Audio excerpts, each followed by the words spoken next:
이번 주 들어서 많은 굵직굵직한 기업들의 실적을 발표하고 있습니다. 그 가운데서 또 화두가 되고 있는 기업은 카카오가 될 것 같은데요.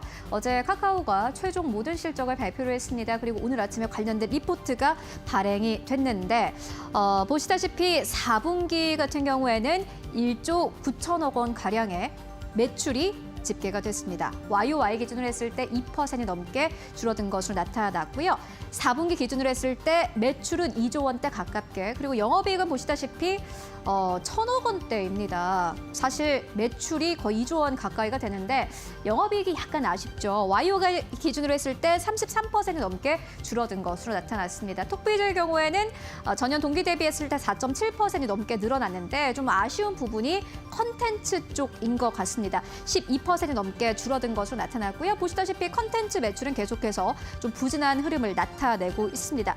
영업 비용도 늘어났습니다. 돈은 더 많이 쓰고 있는데 영업이익은 줄고 있는 상황이다라고 보시면 될 것 같습니다. 그런데 증권사에서는 이렇게 얘기를 합니다. 실적 부진은 예고가 된 거고 앞으로 2025년의 방향성은 더욱더 명확해지고 있다라고 설명을 했는데요.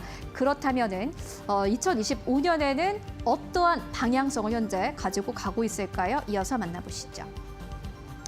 네, 가장 첫 번째로는 카카오톡 개편입니다. 올해 화두는 두 가지 있는데 카카오톡 개편 그리고 AI가 될 것 같습니다. 이번 해에 카카오는 카카오톡을 개편한다고 합니다. 이 카카오톡 개편을 통해서 엄청난 광고 효과를 얻을 수 있다는 게 투자 포인트인 것 같습니다. 카카오톡 개편의 경우에는요, 컨텐츠 발견과 탐색할 수 있는 영역을 출시한다라고 했는데 해당 섹션에는 이미지, 동영상, 숏폼 등 다양한 컨텐츠가 피드 형태로 제공이 될 예정입니다.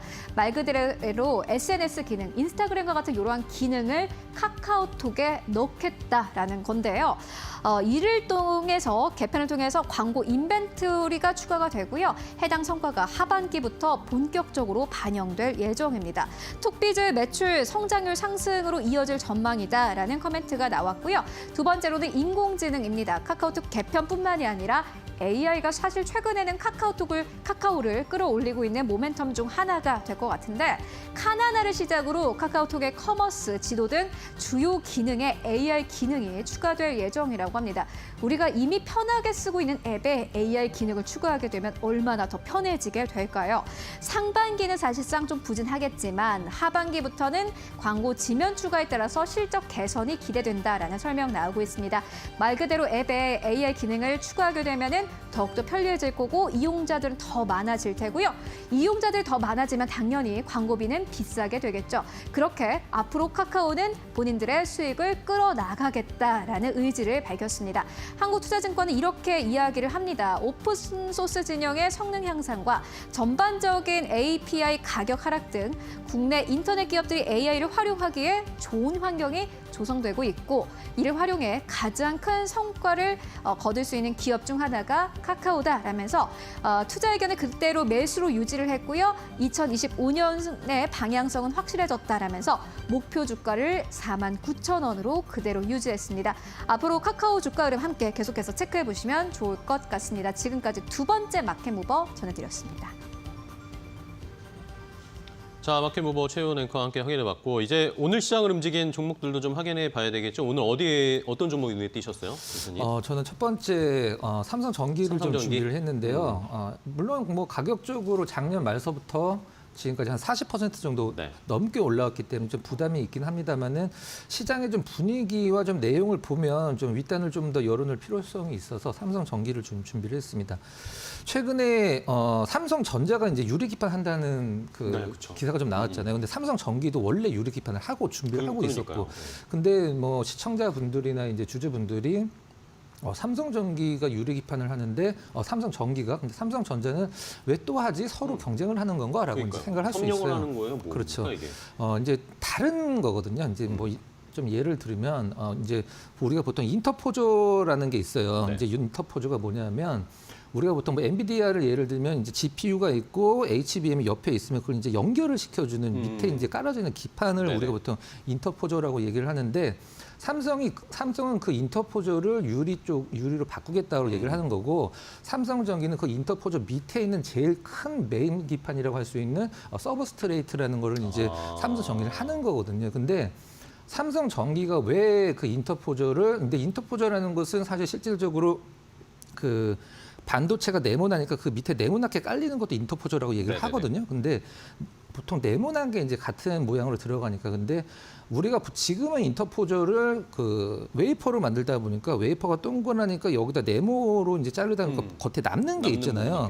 그 부분을 없애기 위해서 유리 기판 원장으로 아예 그냥 만들어 버리겠다라고 해서 이제 실리콘 하나당 인터포저가 뭐 그렇게 많이 나오진 않으니까 그 유리 기판은 한 번에 한 5배 정도 더 많이 나온다고 그래요.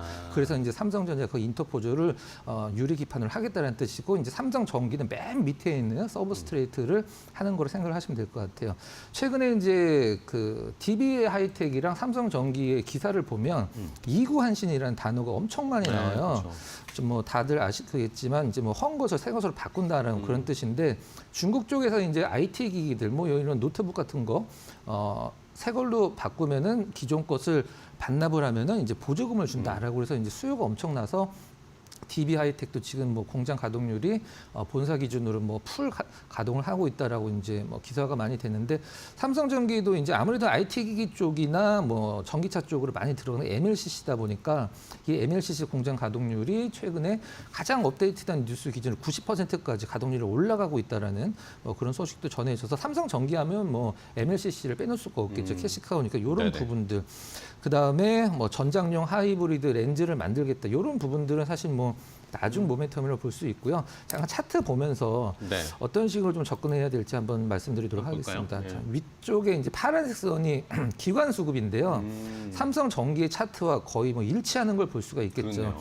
근데 여기서 뭐 삼성전기가 기관이 조금 약간 매도가 나온다라고 해서 삼성전기가 크게 꺾일 것 같지는 않고 가장 중요한 것은 작년 11월 달, 1월 달, 2월 달까지 매수 기조를 유지해주고 있는 파란색보다 지금 이제 매도가 거의 좀 마무리가 된 외국인 빨간색 수급을 좀 주목을 하시면 될 것 같아요. 여기서 이제 기관 수급은 좀 유지가 되고 그 다음에 매도가 이제 마무리가 돼서 이제 거의 매도가 안 나오는 외국인 수급만 좀 위쪽으로 턴해준다라고 하면은 올해 작년이죠. 작년 고점 뭐 저는 이렇게 차트에 선 긋는 거 그렇게 좋아하는 편이 아니라.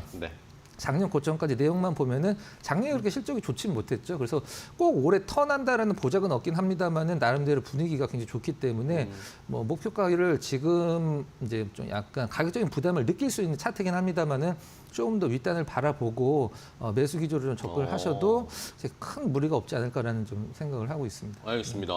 일단은 뭐 저점은 잡았고 전고점도 한번 돌파를 해보면 좋겠다 할 수 있을 것 같다라는 사인을 주셨어요. 삼성전기 첫 번째 맞고 다음 종목 하나 더 볼까요? 다음은 금융주 중에 하나 볼까요? 네, DB 금융투자를 준비를 했는데 뭐 사실 뭐 기사화되는 것도 별로 없고 뭐 이렇게 뭐 뜬금없이 갑자기 DB 금융투자일까 뭐 증권주를 그렇죠. 예전에 이제 동부증권이죠. 사명을 이제 DB 증권으로 바꾼다라는 이제 소식도 있었었는데.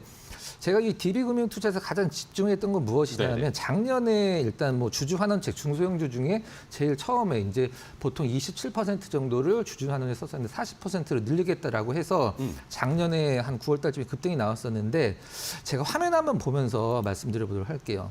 화면 한번 좀 잡아주시면은 일단 말씀해 주시면 이건 이제 제가 뭘 보여드리려고 하는 거냐면 지금 DB금융투자에서 지분 공시가 나오는 것을 보면 좀 약간 예사롭지가 않거든요. 화면 잠깐 보시면 한 5장 정도가 나와 있는데 페이지로 네 번째 장서부터 작년 10월 말이 네 번째 장이에요. 화면 잡아주시면 같이 보면서 말씀드리도록 하겠습니다. 네. 왜 이렇게 사는지 모르겠습니다. 회사에서 사라고 오더가 내려갔는지.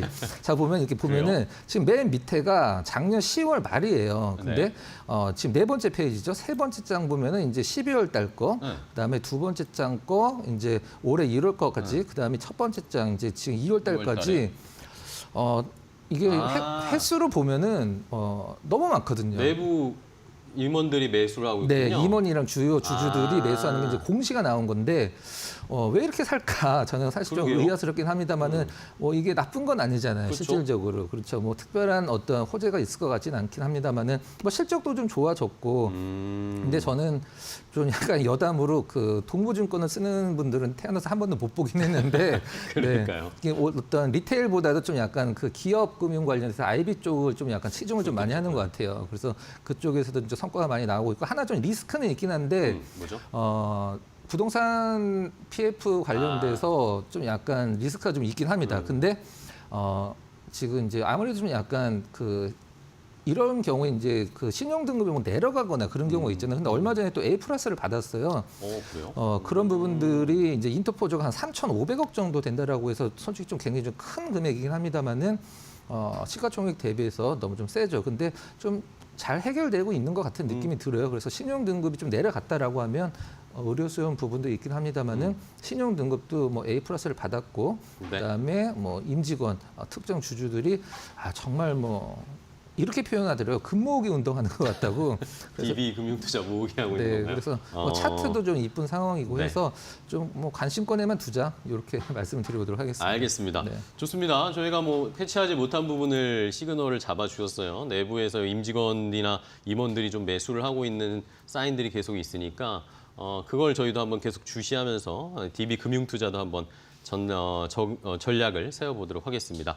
자, 오늘 GC인포 박근호 이사와 함께 좋은 종목들 전략 세워봤습니다. 오늘 좋은 전략 주셔서 감사하고요. 다음에 또 뵙도록 할게요, 이사님. 고생 많으셨어요. 고맙습니다.